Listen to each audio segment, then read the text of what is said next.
The air was heavy that evening, the kind of stillness that makes every sound echo just a little louder than usual. A dog barked a few blocks away, and somewhere in the distance a lawnmower sputtered its last breaths of the day. Elena's headlights cut through the suburban quiet as she pulled into our neighborhood, the same cul-de-sac where every lawn looked perfectly manicured, every mailbox aligned like soldiers, and every driveway shone under the dim orange glow of the streetlights.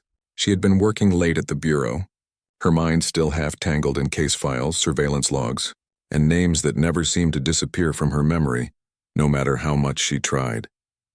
She wanted nothing more than to park her car, step inside our home, and lose herself in the normalcy of an evening with her husband, maybe even a glass of wine, maybe even a laugh. But fate had other plans that night. As she eased toward our driveway, something caught her eye. A car parked just a little too close, angled across the curb like it had no business being there. It wasn't a neighbor's vehicle. It was a sun-faded sedan, its paint chipped, its tires balding. Slapped haphazardly on the side doors were magnetic decals that read, Neighborhood Enforcement Division. The words looked official enough if you squinted in the dark, but to Elena's trained eyes it was as fake as a $3 bill. Before she could even kill the engine, the driver's door swung open and a man stepped out. He wore a reflective vest over a wrinkled shirt, the kind of vest you could buy at any hardware store. His cap had the letters HOA stitched across the front in uneven thread, as though he'd embroidered it himself. He carried himself with an exaggerated swagger, the posture of someone trying far too hard to look authoritative. He raised a hand, palm out, blocking her path with the confidence of a cop on a traffic stop. "Ma'am, I'm going to need you to cut the engine and step out of the vehicle," he barked. His voice was gruff, but the edges wavered like someone reciting lines from a script. Elena tilted her head, her hand still resting on the gear shift. "Excuse me?" she asked through the crack of her window. "This is a restricted neighborhood," the man said, flashing what looked like a badge. In the dim light, the metal gleamed, but Elena noticed immediately that it wasn't real. It was a dollar store knockoff, the kind children wore when they played cops and robbers. Elena stayed silent, watching him carefully. Years in the bureau had trained her to read more than just words. His eyes darted nervously, his breathing was shallow, and his right hand hovered near his waist. Not casually, not absent-mindedly, but with intention. "Restricted neighborhood?" she repeated finally, her tone dry. "Funny, because I live here." The man smirked, but the expression didn't reach his eyes. "We've had complaints about unauthorized vehicles, outsiders coming in and out. We've tightened security. You're going to need to comply with the Homeowners Association's directives."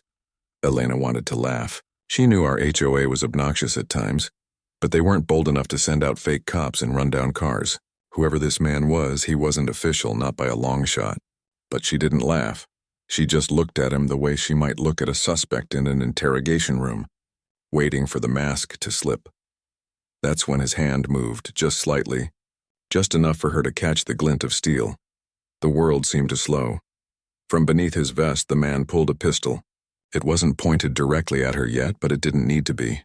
The moment the weapon cleared its holster, the atmosphere shifted. The easy stillness of the neighborhood fractured, replaced by an invisible current of fear. Elena's heart rate didn't spike the way most people's would.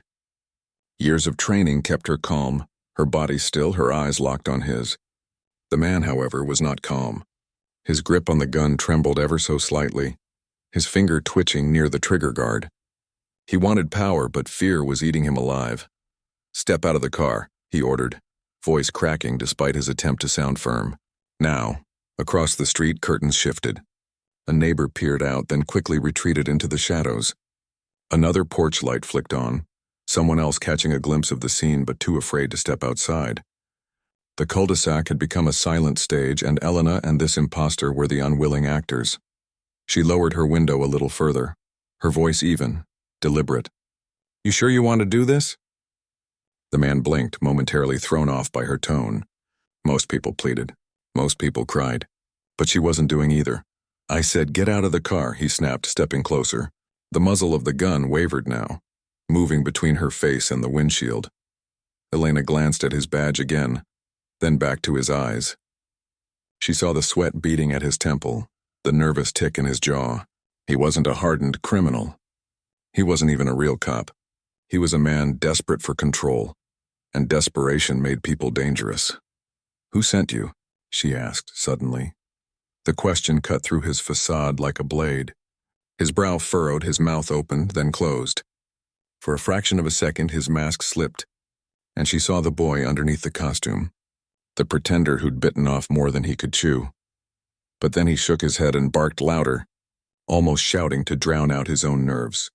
"Don't play games with me. Get out now!" Her hands remained steady on the steering wheel. Her breathing was slow, controlled, but inside she was already calculating. Angles, distance, reaction time, possible witnesses. Every move he made was a piece of data to file away. What he didn't know, what he couldn't possibly know, was that Elena was not the kind of woman to be cornered easily. She wasn't some civilian who would crumble under the weight of his theatrics. She was an FBI agent who had spent years staring down men far more dangerous than this trembling imposter with his fake badge and shaky gun hand. Still, she didn't move too soon. She knew the neighborhood silence wasn't just silence, it was cover. Someone had already dialed 911. She could almost feel the tension humming through the walls of the houses. Phones pressed against ears, hushed whispers telling dispatchers about the armed man pretending to be an HOA cop. But Elena wasn't thinking about backup. She was thinking about survival. The imposter took another step, so close now that she could see the scuffs on his shoes, the frayed edge of his vest. His hand trembled harder and his voice cracked again as he barked, "Out of the car or I'll—" He didn't finish the threat. Maybe he couldn't bring himself to say it. Maybe even he wasn't sure he had the guts to follow through, but the gun was still there, still heavy, still dangerous.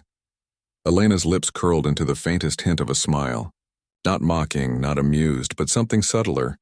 Something that said she knew a secret he didn't. "Careful," she whispered, her voice like steel wrapped in silk. "You're pointing that in the wrong direction." The imposter blinked, momentarily confused, momentarily unsteady. His grip wavered and the street seemed to hold its breath. The night was no longer ordinary. The balance had shifted.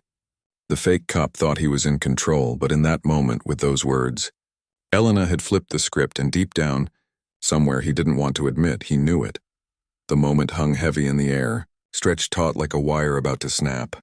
Elena remained seated in the driver's seat, her window half lowered, the muzzle of the pistol hovering only a few feet away. The imposter was breathing hard, each shallow inhale betraying how far in over his head he was. His eyes darted nervously, like he was waiting for something to give him the courage he didn't naturally have. He thought he had the upper hand, but Elena could already sense his unraveling. She let a beat pass, long enough for him to squirm under the weight of her stare. Then calmly, almost gently, she asked, "Do you know who you're pointing that at?"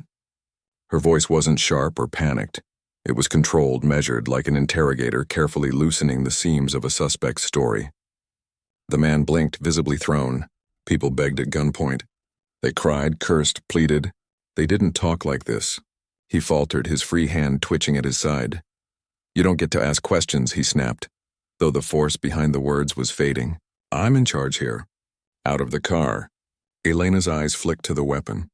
His grip was all wrong, amateurish. His stance was wide, untrained. The gun trembled in his hand like it weighed twice what it should. He wasn't law enforcement. He wasn't even a wannabe enforcer with training. He was an actor in a costume, desperately clinging to the illusion of power, and illusions shattered quickly. Her fingers brushed her phone on the passenger seat, though she didn't reach for it. She didn't need to, because just then, faint but unmistakable, came the sound. The low, predatory hum of engines rolling into the cul-de-sac. The imposter didn't notice at first. His focus was locked on Elena, on forcing her compliance. But she heard it. She recognized it instantly.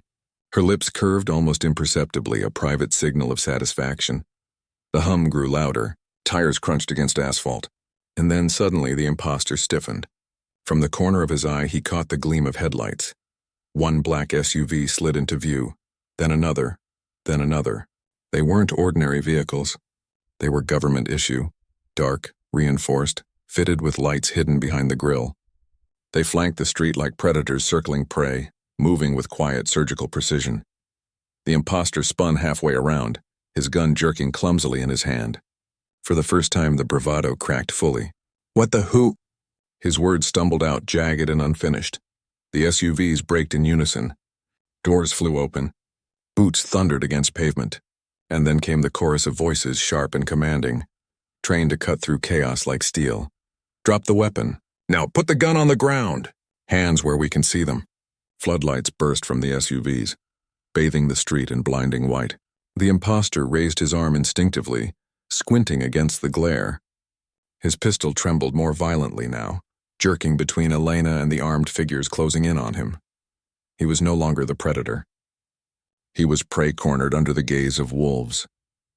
Elena pushed her door open slowly, deliberately, rising from the car with a calm that bordered on eerie. She didn't flinch at the shouts, didn't cower in the flood of light. She simply straightened her jacket and stepped into the circle of illumination, her eyes locked on the man who had dared to point a weapon at her. "Do you understand now?" she asked softly, her voice somehow audible over the chaos. The imposter's face twisted in confusion, panic bleeding into disbelief. Who are you?" His words cracked, high-pitched, frantic. The pistol wavered dangerously, his grip barely holding steady. And then, from the SUV closest to him, a voice rang out with cold authority. "You're threatening a federal agent, you idiot." The imposter froze. The words hit him harder than any weapon could. Federal agent. It was as though the ground beneath him crumbled in an instant. His mouth opened, then closed, his brain fumbling for words that wouldn't come. Elena took a step closer, her posture commanding, her tone laced with deadly calm. "You wanted control," she said. "You wanted to play cop, but you picked the wrong driveway." The imposter's knees buckled slightly. His chest rose and fell in shallow bursts. The pistol dipped, then jerked back up as though he couldn't decide whether to surrender or cling desperately to the shreds of his false authority. Don't shoot," he stammered, his voice breaking now into the raw sound of fear. "I was just doing my job. The HOA, they sent me." The agents advanced, rifles leveled, eyes cold and unflinching. Their shadows stretched long across the pavement under the floodlights. One of them barked again, "Put the gun down!" "Last warning." The imposter's hand shook so violently that the barrel jittered in the light. Beads of sweat rolled down his temples. His breathing grew ragged like a man drowning on dry land. He turned back toward Elena, eyes wild, searching her face for mercy, for an escape that didn't exist. But all he found was her steady, unblinking stare. "Drop it," she repeated quietly, but with a force that cut deeper than the shouts around them. "Because if you don't, I promise you won't walk away from this street tonight." Something in her tone broke through, piercing the haze of panic clouding his mind. His arm faltered, sagging lower. The gun clattered to the ground with a hollow clang, bouncing once before settling on the asphalt. Instantly, two agents surged forward, pinning him to the pavement with practiced efficiency. His protest spilled out in broken fragments. "Wait, this isn't, please." But they meant nothing. His wrists were yanked behind his back, steel cuffs snapping shut with a finality that silenced him. The cul-de-sac exhaled as though it had been holding its breath for minutes. Curtains fluttered again. Porch lights flicked on across the street. The neighbors had been watching all along, silent witnesses to a performance that had ended in disaster for its star. Elena didn't move right away. She simply stood there, her expression unreadable, her gaze locked on the imposter writhing in handcuffs. Slowly, she stepped forward until she was close enough to look down at him. "You thought you could scare me," she said, her voice low, but cutting. "But you forgot one thing, I don't scare easy. And you never ever point a gun at someone when you don't know who you're dealing with." The man's face twisted, somewhere between a grimace and a plea. I didn't know." "That," she interrupted sharply, "is the only reason you're still breathing." The agents hauled him to his feet, his body sagging under their grip. His fake badge had slipped from his vest and landed on the ground. One of the agents kicked it aside, the cheap tin face down on the pavement as worthless as the illusion it once upheld. Elena bent, picked it up, and turned it over in her hand. She studied it for a moment, then flicked it onto the hood of his dented sedan. The metallic clink echoed through the otherwise silent night. "Game over," she murmured.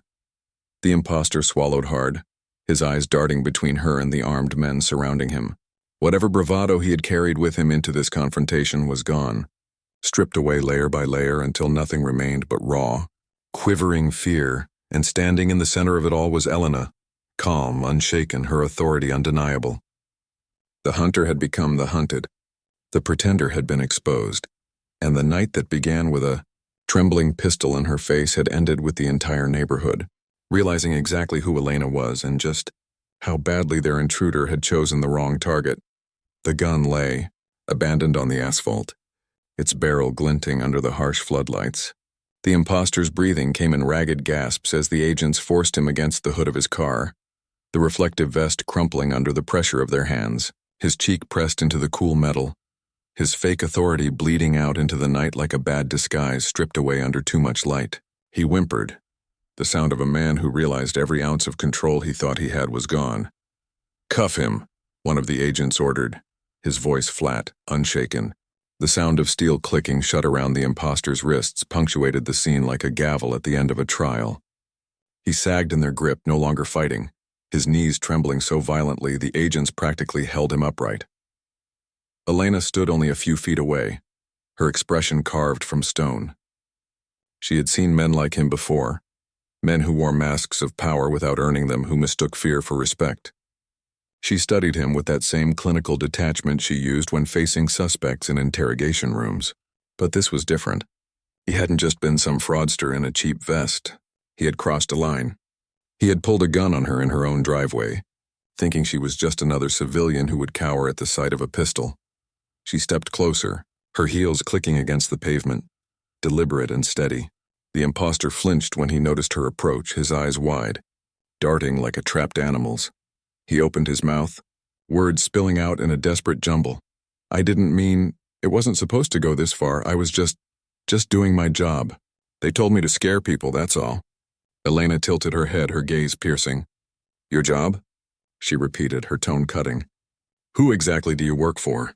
Because I know the HOA and I can promise you they don't hire armed thugs in fake uniforms." He stammered, his lips fumbling for excuses. I don't know their names. They just paid me, said if I acted tough, people would listen. Said I could write citations, collect fines. I thought it was harmless." Her jaw tightened. Harmless. The word sat heavy in the air, absurd in the face of what had just transpired. She let the silence hang, forcing him to choke on it, until his eyes dropped to the ground like a child caught lying. One of the agents frisked him, pulling a wad of papers from his pocket.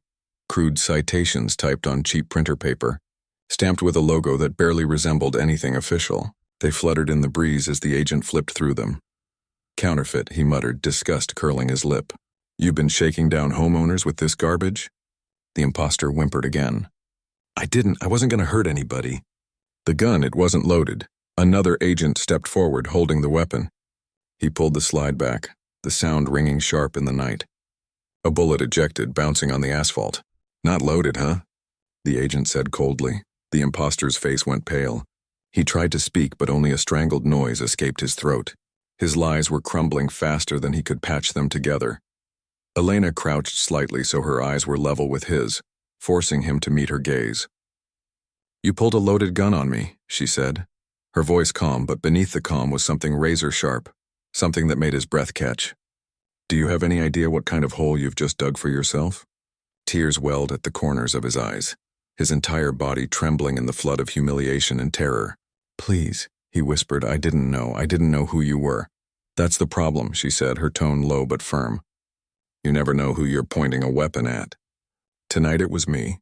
Tomorrow it could have been someone else's wife. Someone's child. Someone who wouldn't have had backup waiting just around the corner." The words landed heavy, each one stripping another layer from him until he was nothing but raw nerves, exposed under the judgment of someone who had stared down real criminals and lived to tell about it. The agents began pulling him toward one of the SUVs, his shoes scraping against the pavement as he stumbled in their grip. The cul-de-sac remained eerily quiet except for the sound of his labored breathing and the measured steps of the agents. Curtains shifted again across the street. Neighbors who had been too afraid to intervene now watching openly, their faces pale, their expressions caught between relief and horror. As they reached the vehicle, the imposter twisted his head back toward Elena, his voice cracking with desperation. "Please, you have to tell them I didn't mean it. I didn't mean to point it at you. I was just trying to do my job." Elena walked after them, not rushing but not lingering either. When they reached the SUV, she stopped a few feet away, folding her arms across her chest. The imposter's eyes locked on hers, begging, pleading. She leaned in just enough so that only he could hear her words. "You wanted to play cop," she whispered, her voice carrying the chill of ice. "But this isn't a game. You wanted respect? You earned nothing but a cell. And tonight, you're lucky that's all you earned." The man swallowed hard, his throat bobbing, his entire body shaking in the grip of the agents. For the first time, the reality seemed to hit him full force. He wasn't walking away. He wasn't going home. Whatever fantasy he had of being a neighborhood enforcer was over.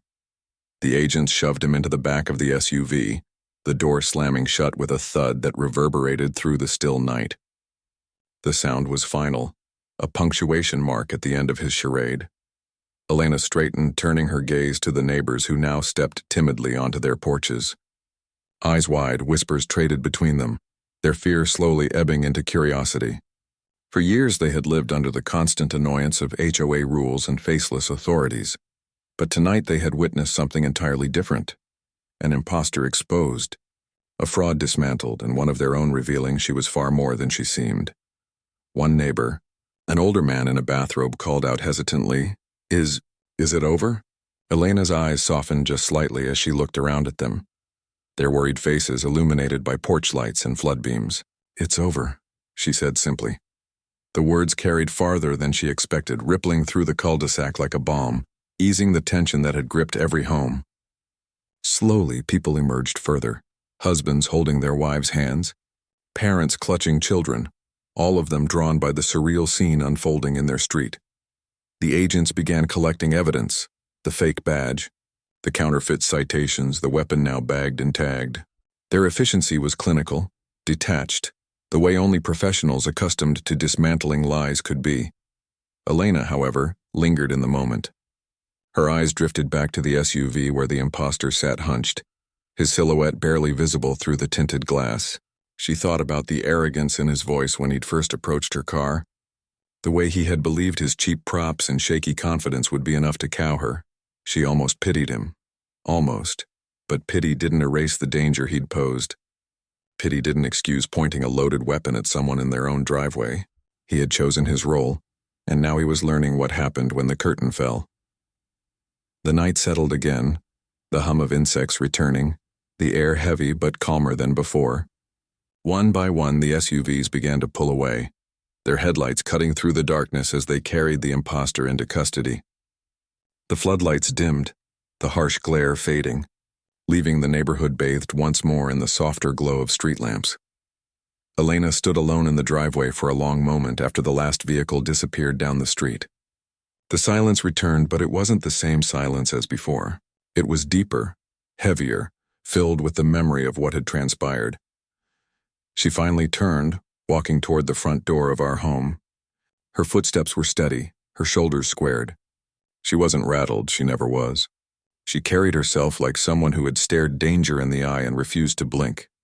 Before she reached the door, she paused, glancing back once at the empty street. She thought of the imposter's last desperate look, the tremble in his voice when he'd realized exactly who he had been threatening. The memory of his panic lingered, not because she enjoyed it, but because it reminded her of the truth she lived with every day. Appearances are deceiving, and arrogance is often the downfall of the foolish, she whispered to the night, almost to herself. Next time you want to play cop, remember who's really